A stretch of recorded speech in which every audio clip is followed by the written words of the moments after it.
by a whole slew of volunteers that are so committed to carrying on the legacy and the rules of the road that Mayor Pete really inspired. We are so sure that if he were to have remained on the ballot, we would have carried Arizona for him.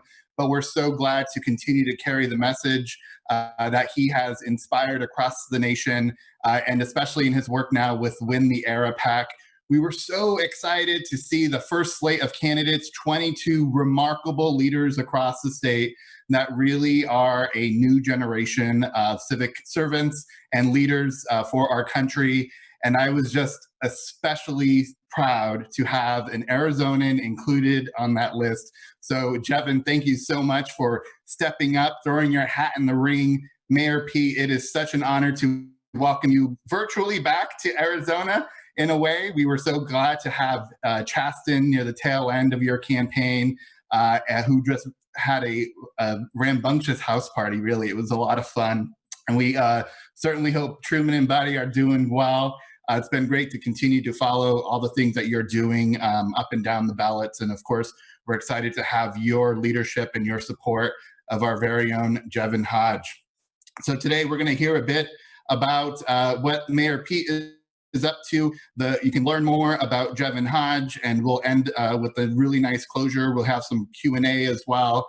But I first want to introduce a hallmark of Arizona leadership, the Honorable Neil Giuliano, who served honorably as the mayor of Tempe here in Arizona. He was the first directly elected openly gay mayor in the country and has been doing tremendous work as a president and CEO of Greater Phoenix Leadership. He's done tremendous work with the LGBTQ movement, including serving with GLAAD, the San Francisco AIDS Foundation, and the Victory Fund Institute. So I'll turn it over to Mayor Neil to introduce our special guest. Thank you, David.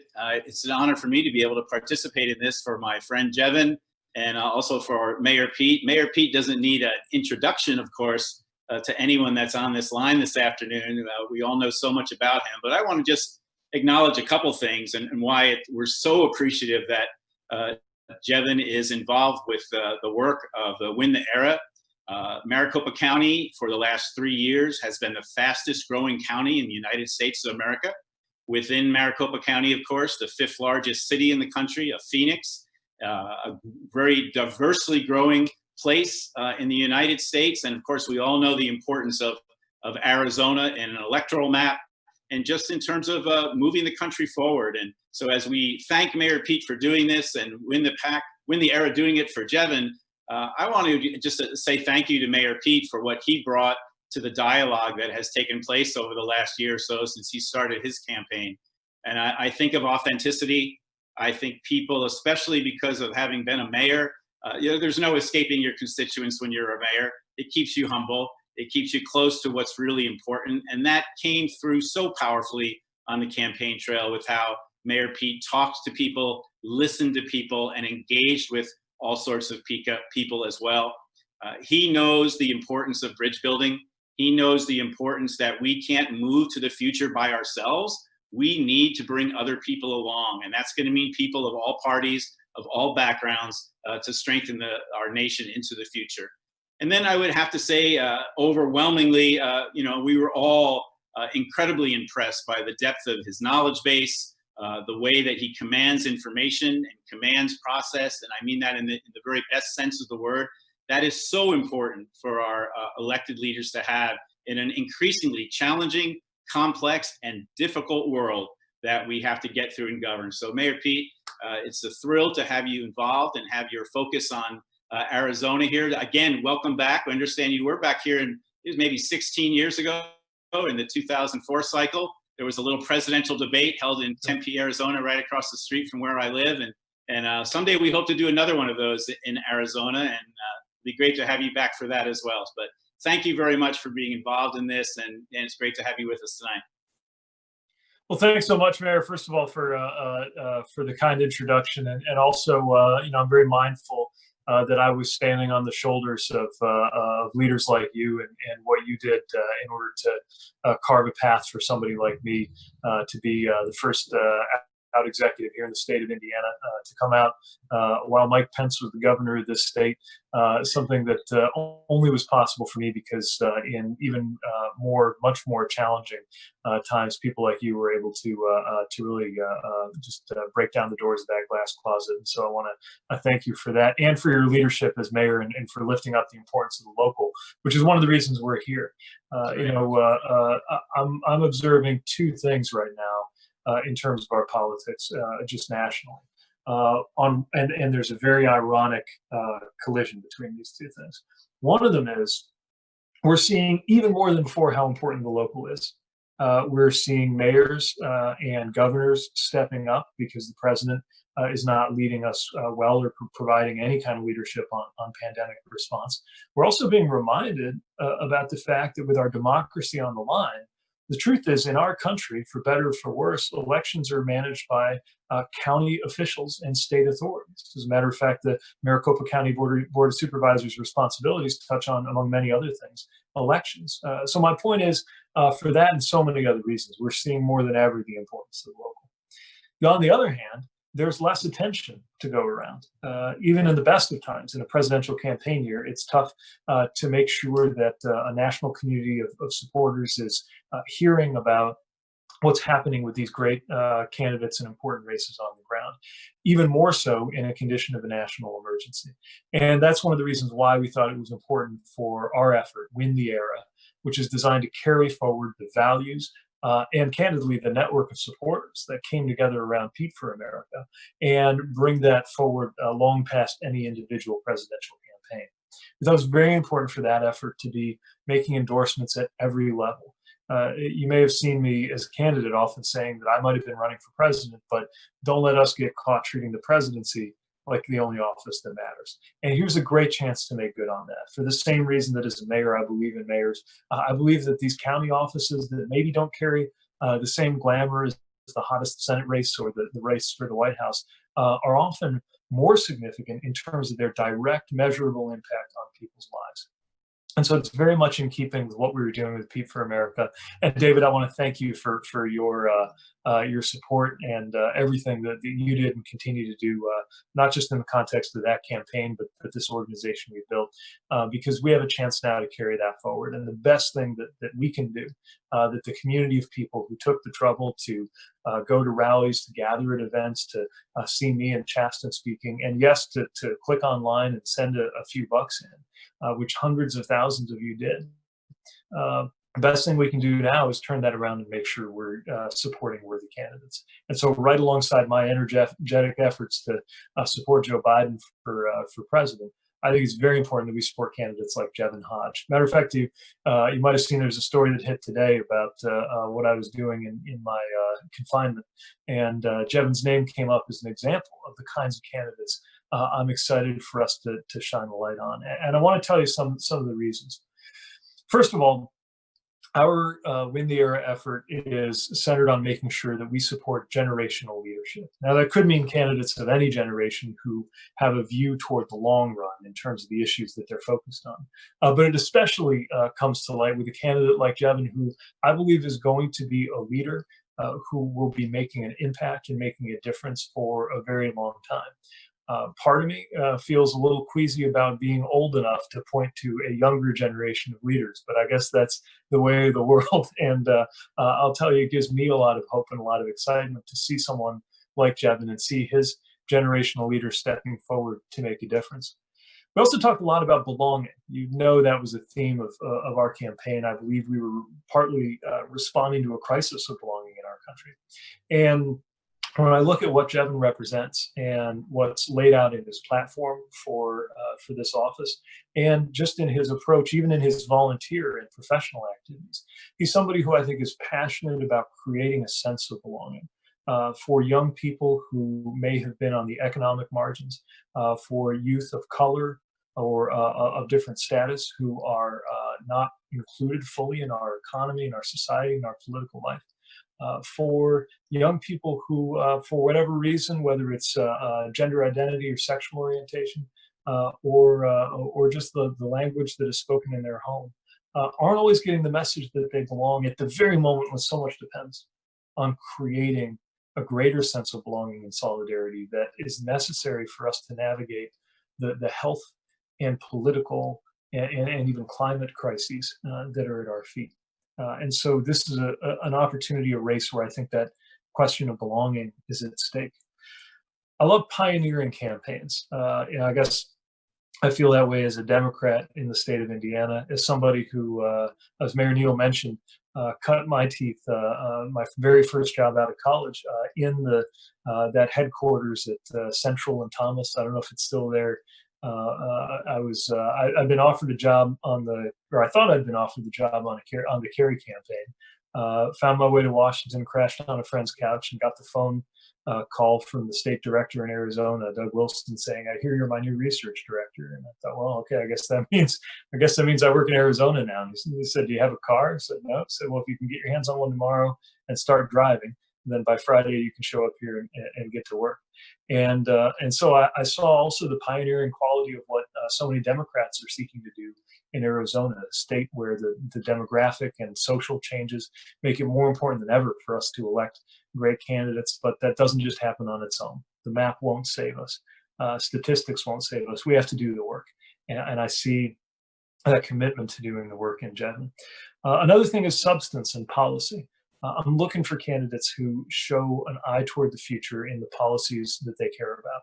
And that is especially true in the sometimes unsexy work of local, county, and municipal offices. If you look at the range of the things that the Board of Supervisors does, and Jevin's page does a nice job of laying that out, you see all the ways that people's lives are touched by decisions that are made on everything from infrastructure to health, and ensuring those decisions are made with intention, with equity, with wisdom in mind.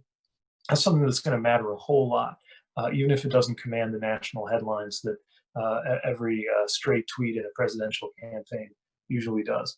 And last but not least, we're looking for personal qualities and candidates who reflected what we like to call the rules of the road, the values that govern how we did business as a campaign. If you're interested in learning more, they're on the website, wintheera.com, along with profiles of Jevin and the other wonderful candidates out of the 22 candidates that we selected from a very worthy group that were nominated to be part of our set of endorsements. And I see in Jevin a quality of commitment to service, an understanding that that he's got a responsibility to make the community that helped shape him a better place. And from respect through teamwork to joy. And I hope we don't forget the importance of joy in a bleak time like this. I see how he can bring that through the spirit and culture of this campaign, and hopefully the county and the community too. So that's why I'm all in for Jevin Hodge. It's why I hope you'll do the same. It's why I thank you for generously chipping in whatever you could on the occasion of this fundraiser. It's why I hope everybody here will spread the word. And with that, I will yield back, because I think we've got a bit of a Q&A coming to get some of our attendees involved in the conversation. Mayor Pete, thank you so much for the wonderful introductions. Truly appreciate you. To all the viewers today, thank you so much for joining us. Over 100 people are here tuning in live, and we are just so grateful. I would also like to acknowledge our elected leaders that we have with us. We have the Honorable Neil Giuliano. Thank you so much, Neil, for being here. My mother, the Honorable Bernetta Hodge, the Honorable Monica Trejo, and others. Thank you so much for joining us today.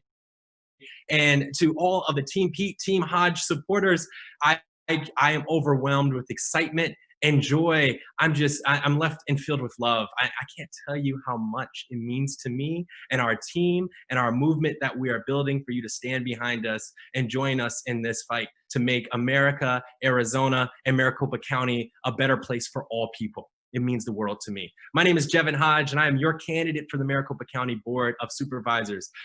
I'm an Arizona native.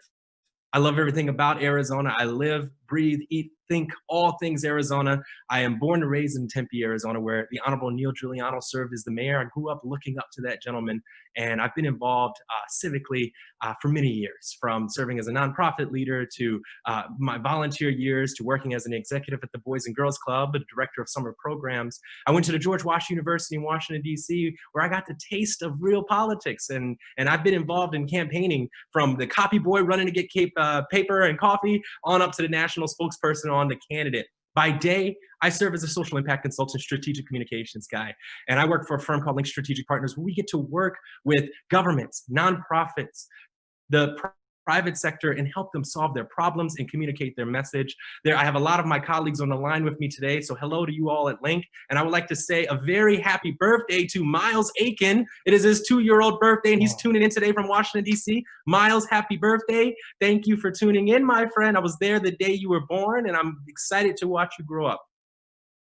I am the president of the Booker T. Washington Child Development Center. The Booker T. Washington Child Development Center is the longest running early childhood center in the state of Arizona. It's one of the longest running in the country, and we provide Head Start services to African American and Latino communities in Southeast Phoenix. And we are doing so from a way of love and nurture. We're #1 in the state for literacy scores, #1 in the state for K-3 outcomes, and that's because we put our students and families first. And that's what I plan to do on the Board of Supervisors. And like Mayor Pete said, the Board of Supervisors is not a sexy position at all. Board of Supervisors impacts your everyday life. And it handles policy issues, pretty much everything under the sun, from environmental issues to infrastructure and zoning issues to public works, public parks, public corrections, public hospitals. You name it, the Board of Supervisors has some impact, and it is there acting in providing oversight for your everyday life. And what I stand for, I plan to bring 3 key items to the Board of Supervisors. #1 is to be a true advocate for infrastructure, making sure our roads and our bridges and our infrastructure supports the growing needs of Maricopa County. We're the fastest growing county in the country, and we need the infrastructure to be there to support our growing needs. The next of which is our well-being. And our well-being starts with educational well-being. Maricopa County provides early childhood services. It supports the Maricopa County community colleges, our K-12 schools. We need to make sure that we're laying a solid educational foundation for the next generation to stand upon. And that means that we're putting our students first. That means that we're investing in our communities, making sure that all students and families have the opportunity to a quality education. And that's from the K-12, right, to early childhood education, to community colleges, whether you're going to community colleges right out of high school or you want to go back and get you some continuing educations to learn a new trade or skill. We need to make sure that we have a strong educational foundation in place. The next of which is economic well-being. We need to make sure Maricopa County is competitive. We have an educated workforce, but we also have the necessities in place to attract local businesses to thrive and support our local businesses and attract individuals to want to invest in the county to make this the most profitable place to work, live, retire, and learn. And the last of which is accountability. I branded this position as the most important position in local government that most people have never heard of. And the reason why you've never heard of it is because it is purposely done. This is such an impactful position. The Maricopa County Board of Supervisors handles a budget of over $3 billion. I said that right, billion with the B, and makes policies for 4.5 million people. And we need to make sure that this happens in the forefront, in the light, and that all Maricopa County residents are involved in the process and they're participating in their democracy. So by investing in our movement and supporting our movement, you're standing with an advocate that's going to put our communities first. You're standing with an advocate that's going to be there in the time of need and the time of struggle to make sure that everyone has an opportunity at a fighting chance, because talent is distributed equally, opportunity is not. So we need to make sure that we're leveling the playing field. I'll tell you this, democracy is a contact sport. We need to get out there and we need to engage. Right now, with everything that's happening, we need to do so while respecting social distancing and proper measures, but we need to engage and invite people to be a part of their democracy, to learn about the candidates that are running for office, the issues that are impacting them most. So I challenge you, ladies and gentlemen, I challenge you to invite 5 people. To invite 5 people to register to vote or to register for the early vote system so that they can have a voice come November to participate in their democracy. Last thing I'm going to say is that I'm going to paraphrase Dr. King. Dr. King says that the moral arc of the universe is long and it bends towards justice. But the only way that that arc bends towards justice, ladies and gentlemen, is if each and every one of us pulls on it. So I invite you to join me today to grab onto that arc and grab tight and pull on it. so we can bend that arc towards justice to create a more equitable, just, profitable future for not just Maricopa County, for not just Arizona, but for everyone in this country. Because when we win in November, we win for Arizona and we win for this country. And it's going to start right here. And it's going to start right now with you. Ladies and gentlemen, I am so honored to be with you all today. My name is Jevin Hodge. I'm running for the Maricopa County Board of Supervisors. I invite you to join the movement today at jevinhodge.com. That's JevinHodge. Follow us on Twitter. Follow us on Facebook or Instagram. We're in the movement with you. We're going to win the era. Thank you so much for joining us today. It is a great honor. I'm going to pass it back over to David. Thank you, everyone. I appreciate you. Awesome. Standing ovation virtually. Mayor Pete, I think you can see why we're pretty excited about having Jevin's leadership and service here in Maricopa County and in Arizona. We have a couple of questions in the Q&A box that we hope to pose to you both. The first one is from Mary Fortney for Mayor Pete. Could you tell us, you hit on this a little bit, could you tell us a little bit more about why you selected Jevin as a candidate for endorsement, and especially why a county supervisor? We know it might be a little bit because he does a great high hopes dance and you talked about infrastructure, not so much sure, but we know you're a fan of those. So yeah, why Jevin?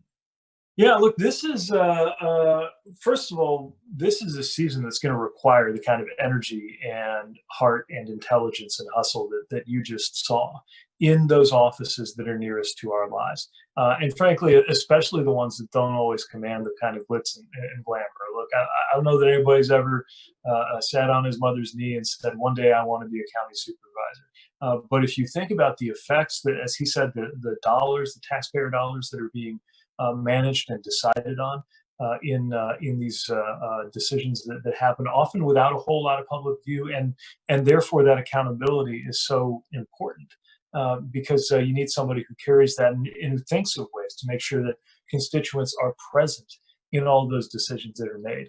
Another reason is just Jevin's qualities. I got to say, as I was watching you, one question that I've been wrestling with, especially when I get invited to keynote an event or do something. How the hell do you do a stump speech on Zoom? I was fired up just now, just watching that.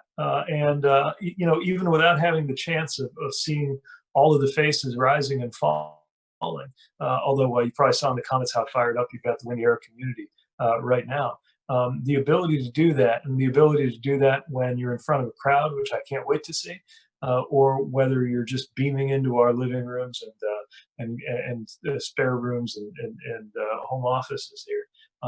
That's what we're going to need, not just in order to make sure that we have a great public servant in a key office affecting so many people in the heart of one of our fastest growing states in the union, but just in our party and in the leadership of this country. So much is going to depend on the personal qualities of the people who are making up that tiny number of elected officials at all levels, who collectively form the public sector leadership for our future. And I think that you all just saw one of the biggest reasons why this is going to be exciting and joyful, as well as meaningful and substantive. Definitely joyful. That was probably one of my favorite rules of the road. Jevin, we have here Mayor Pete, who changed the dynamics of politics, who was the first openly gay person to win ever a presidential caucus when he won Iowa. I think, what was it, 7 times, Mayor Pete? And counting. Counting, right. And has really inspired a new generation of leadership in America. So, Jevin, what does this endorsement mean for you and your team? It means the world. I mean, you think about what a remarkable, right, innovative, creative, right, leader like Mayor Pete, right? The principles that you embody, Mr. Mayor, and the energy that you bring to politics represents what we need moving forward. So to have your stamp of approval on this race is just tremendous. And I would like to take a point of personal privilege really quickly. Mary Fortney, thank you for asking this question. When I was the Democratic Party vice chairman, you believed in me when nobody else did. So thank you very much for still joining Team Hodge, and I'm excited for you and Jeff. I love you all dearly. But my team, My team is a bunch of young bucks, right? Mr. David Jaffe, my chief of staff, was a senior in high school when he came up to me after a Democratic Party event and said, I want to learn from you. Well, I said, I want to learn from you. And so we spent the next 3 years traveling around the state of Arizona. We over 500, stops in all 15 counties, and we learned a lot together. My campaign manager, Avery Tomasi, I joke around with this gentleman because when you are in politics, and Mayor Pete, you can speak to this, you need someone leading the ship that is not like you, right? That can guide you in the right directions. And I like to joke around about Avery, and I say he speaks fluent spreadsheets. This guy knows numbers like the back of his hand. And so, we have a very dynamic team, and my field director, John, and my associates, Jay and Raven, our team is so young and dynamic and youthful and full of energy, but also full of wisdom. And that's what Mayor Pete brings to the table, because wisdom is not about, the number of pages that you've read or the letters that follow your name. It's about your ability to learn and your ability to educate and your ability to mobilize and move people and motivate and inspire people. And that's what this endorsement means to us. It also means that Maricopa County is on the map. This is the city, the county, the state that made me. And I'm here to give back. And it shows that this is important. It's a battleground state, and our voices, and more importantly, our votes matter. So Mayor Pete, I have to tell you again, I'm going to keep saying this. Thank you, my friend. Awesome. Jevin, we have folks from across the country. So can you give a little bit more context of this particular race in Maricopa County? Is it winnable? This question comes from Michael Aiken. He said, Democrats rarely challenge county seats, and this is a big one, about 1 million people in this one district alone. So what will it take to put you on the county board, and what's the best way that we can contribute to your success? That's great. And thank you, Michael Aiken. Michael Aiken, I like to consider as my angel investor in this campaign. He's the individual, not only is he my employer, but he's the first person that believed in me. And so thank you, Michael, for your investment in this movement. This race is incredibly winnable. Just to talk a little bit about numbers. In 2012, this district alone, you see it right here, President Barack Obama lost this district by 8.5 points to Mitt Romney. In 2016, Secretary Clinton won this district by 1/3%. So we saw an 8.5-point margin shift in 4 years. Move forward 2 more years. In 2018, Congresswoman Kyrsten Sinema won this district by 8 points. The Secretary of State, Katie Hobbs, and Lieutenant Governor won this district by 5.2 points. Kathy Hoffman, the Superintendent of Public Instruction, otherwise known as the Secretary of Education, won this district by 8 points. So a district that was historically very deep dark red is now a very, very purple light blue, because we've invested. We have LD 18, and shout out to all the individuals of Legislative District 18 that just surpassed the Republicans in the permanent early voters list. It's because we have advocates that are working every single day to get folks registered to vote, to get folks signed up on a permanent early voters list, but also to galvanize and excite new people into political talent. We got Representative Jennifer Pollock elected in LD 17, and she only won by a handful of votes, but it was because of the mobilization that we had in these areas. So we're going to get out there, we're going to bust our tail, we're going to raise some money, we're going to tell our story, and we're going to do it with each and every one of you on this call today. And that's how we're going to turn Arizona blue. To talk a little bit about the size, and then Mayor Pete, I would like to pass it over to you to just talk about what that means on a grander scale, running for the United States presidency. But this district was about 900,000 people. If it was a congressional district, it would be the 3rd largest congressional district in the country. That's about 12% of Arizona's population of 7.2 million, about 20% of Maricopa County's population of 4.5 million. So when you think about it in scale, we have 7 cities, right? Over 460,000 registered voters. So we have to get out there and bust our butt. This is a district of grand magnitude. And it's going to be the key to not only our victory, but electing Mark Kelly to the United States Senate and electing Joe Biden to be the next president of the United States. Well said. And all I'll add is that, we did a little bit of number crunching too, and we can see that this race is absolutely within reach, but not with just anybody. We need to, as we have great candidates we have in Jevin, and he needs a lot of support. We've got to make sure that we are activating the friendships and the relationships. You might have noticed as he challenged folks here to each reach out to more, a little echo of that relational organizing that was the backbone of the grassroots campaigning that we did in Pete for America. If we all step up and are at his side, I think we if you're on this call, you can see why Jevin's got the capacity and the leadership instincts to do this. But now this is going to come down to whether we all have that same hustle to be there to decide. Look, so many elections are happening now on new terms. Everything from the mechanisms of voting to the issues that are at stake is evolving and shifting before our eyes. Just as Maricopa County is one of the fastest evolving communities in the United States because of all of the growth and the change and what's happening demographically. These are the places where we make decisions now and we take action now that will shape things for a long time to come. It's one of those exciting, formative moments, and it's one of the reasons why we're so excited to be invested in this race. Absolutely. Sounds great. The next question, speaking of hustlers, Natasha Chavez, this question is from her. The Hodges are a local political force to be reckoned with. I would love to know how Burdetta Hodge is doing. We'll hear from her in a little bit. But what can we do to support her campaign as well? Well, I'll jump in. And I know that my mother, Burdetta Hodge, taught me everything I know. So, I credit everything to that incredible woman. Natasha, thank you for asking this question. You were my first monthly donation. So when you talk about sustaining donors, right, and keeping this movement alive, it started with you and your wonderful family, right? I love your kids and your husband. So just thank you so much for investing in us in this movement.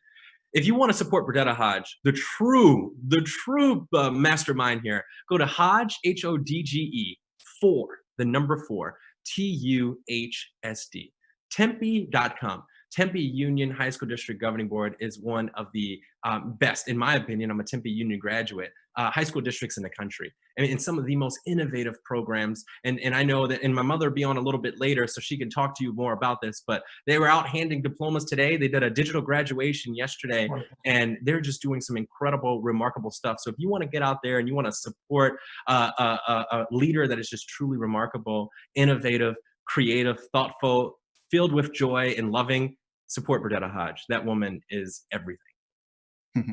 Mayor Pete, I don't know if you realize you got a 2-for deal here.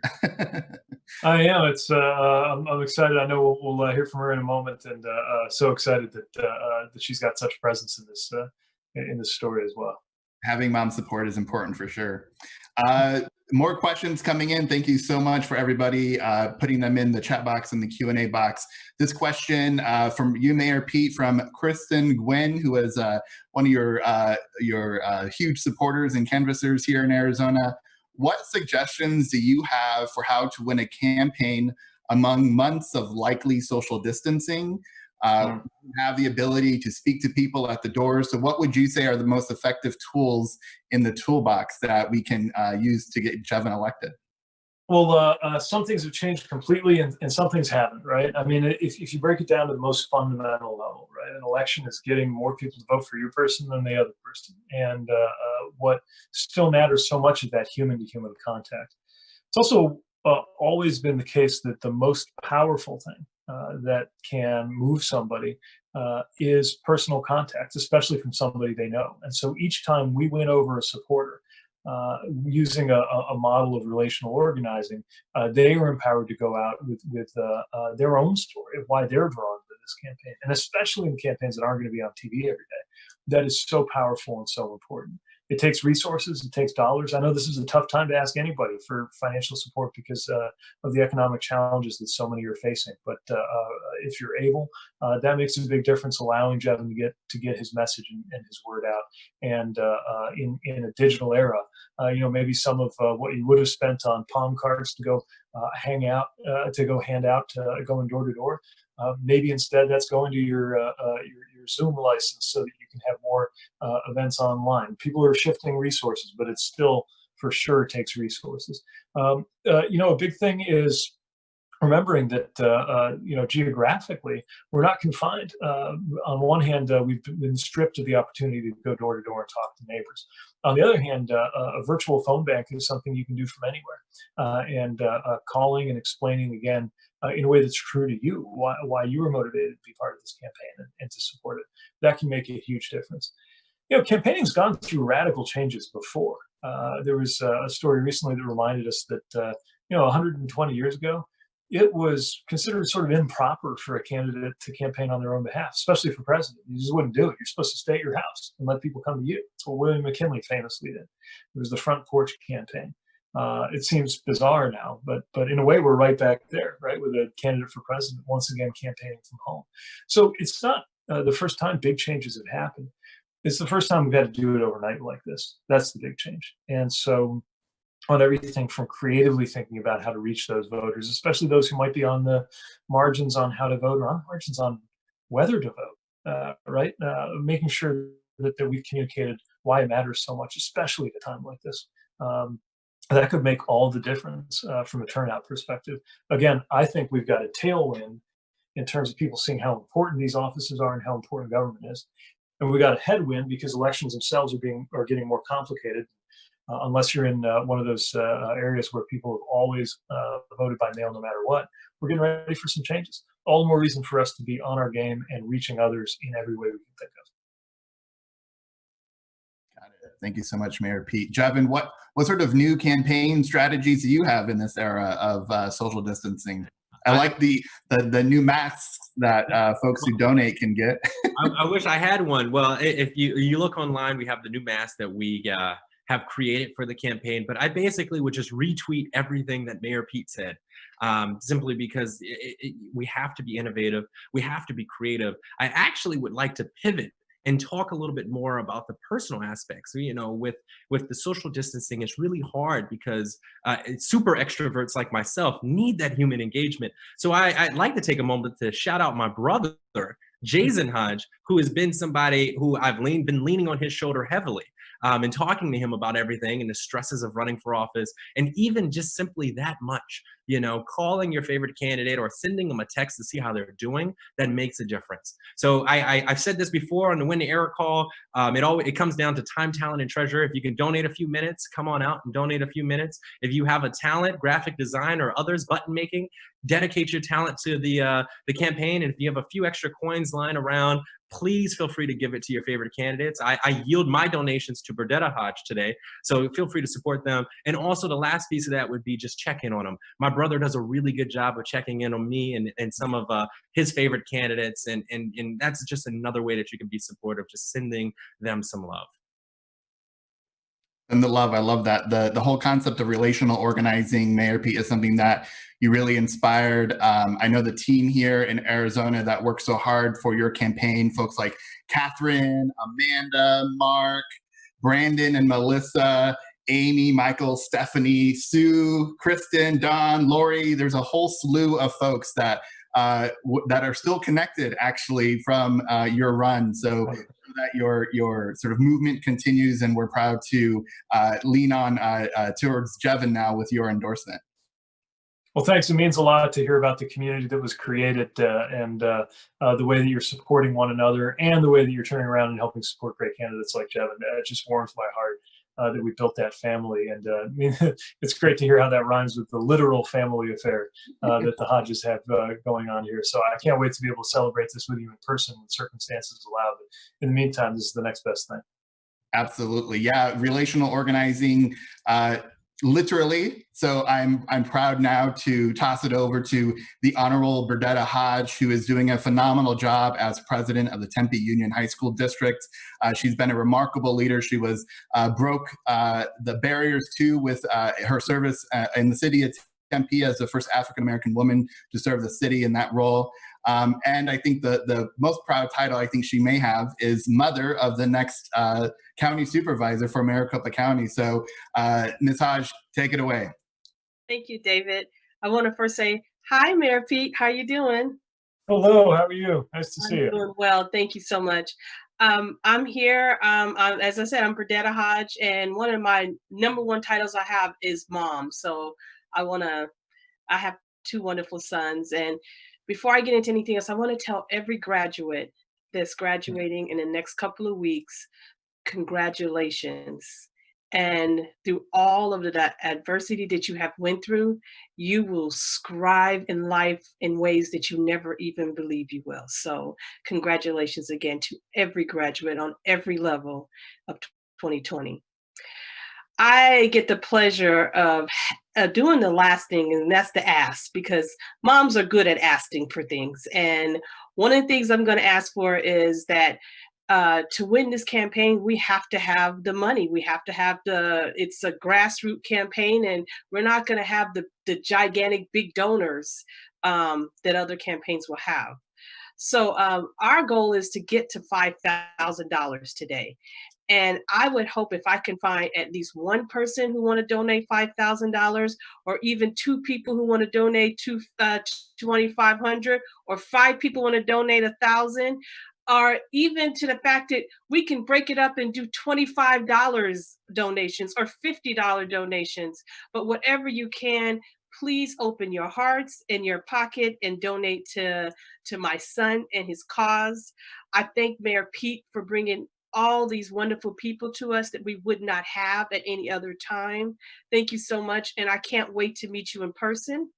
I know that's coming. So again, thank you guys thank you for whatever you do in donations and support that you give my son and the Hodge family.